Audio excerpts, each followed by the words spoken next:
Current కోతలు, రైతుల ఆత్మహత్యలు, జంపింగ్ జపాంగ్లపై మాజీ సీఎం కేసీఆర్ చేసిన వ్యాఖ్యలకు పాయింట్ టు పాయింట్ కౌంటర్ ఇచ్చారు సీఎం రేవంత్ రెడ్డి. చేసిన పాపాలను కడుక్కునేందుకే కేసీఆర్ ఫామ్ హౌస్ వీడి బయటకు రావడం అభినందనీయం అంటూనే రైతుల ఆత్మహత్యలపై కేసీఆర్ కు ముఖ్యమంత్రి ఛాలెంజ్ విసిరారు. ఇద్దరు నేతల కామెంట్లు డైలాగ్ వార్లో చూద్దాం. ఇది వచ్చిన కరువు కానే కాదు, అసమర్థ కాంగ్రెస్ ప్రభుత్వం తెచ్చిన కరువు. ఇలా ఈ పంటలు ఎండడానికి కారణం మీరు, కరెంటు లో వోల్టేజ్ సప్లై చేయడానికి కారణం మీరు. మీకన్నా జస్ట్ బిఫోర్ 8.5 ఏళ్ళు మేము ఇచ్చినాం పవర్, అద్భుతంగా ఇచ్చినాం. మీరు ఇయ్యలేకపోతున్నారంటే మీరు అసమర్థలే కదా, మీరు శాతగాని వాళ్ళే కదా. సింపుల్ కదా, దాంట్లో ఏమి పెద్ద సంస్కృతం ఉందా? అర్థం చేసుకోవడానికి ఏమైనా పెద్ద రాకెట్ సైన్స్ ఉందా? కాంగ్రెస్ వచ్చింది, కరువు వచ్చింది అంటున్నాడు. 80,000 పుస్తకాలు చదివిన చంద్రశేఖర్ రావు వానాకాలం ఎప్పుడు వస్తుంది, చలికాలం ఎప్పుడు వస్తుందో నీకు తెలియకుండా పోయిందా? జూలై, ఆగస్టు, సెప్టెంబర్, అక్టోబర్ వానకాలం, నవంబరు, డిసెంబరు, జనవరి, ఫిబ్రవరి చలికాలం.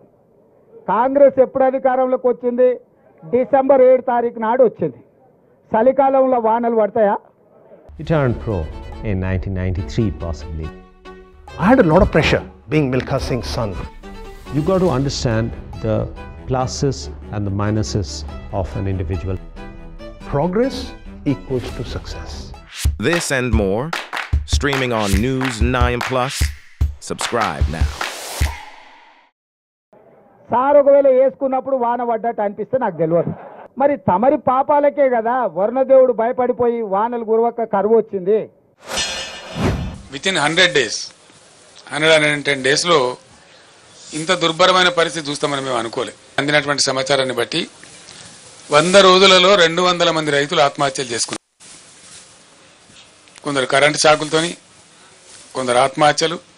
నేను కొద్దిగా బాధపడుకుంటూ మాట్లాడుతున్న ఆవేదనతో, ఎందుకంటే రైతులు మళ్ళా ఆత్మహత్య చేసుకునే దుస్థితి ఈ రాష్ట్రంలో వస్తుందని చెప్పి మేము కళ్ళ కూడా అనుకోలే. పేర్లు చెప్పమను, పేరు ఊర్లు ఇవ్వమను, నష్టపరిహారం ఇద్దాం.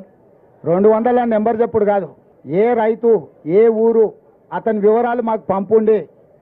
నిజంగానే రైతులు చచ్చిపోయి ఉంటే రైతుల పట్ల సానుభూతి ఉన్న రైతు ప్రభుత్వం మాది, ఆ రైతు కుటుంబాలను ఆదుకునే బాధ్యత మాది.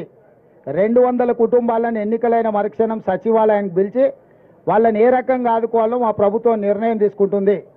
చంద్రశేఖరరావు గారికి 48 గంటలు సమయం ఇస్తున్న చనిపోయిన రైతుల 200 మంది రైతుల వివరాలు ప్రభుత్వానికి నివేదిక రూపంలో ఇవ్వాల్సిందిగా నేను వారిని కోరుతున్నా.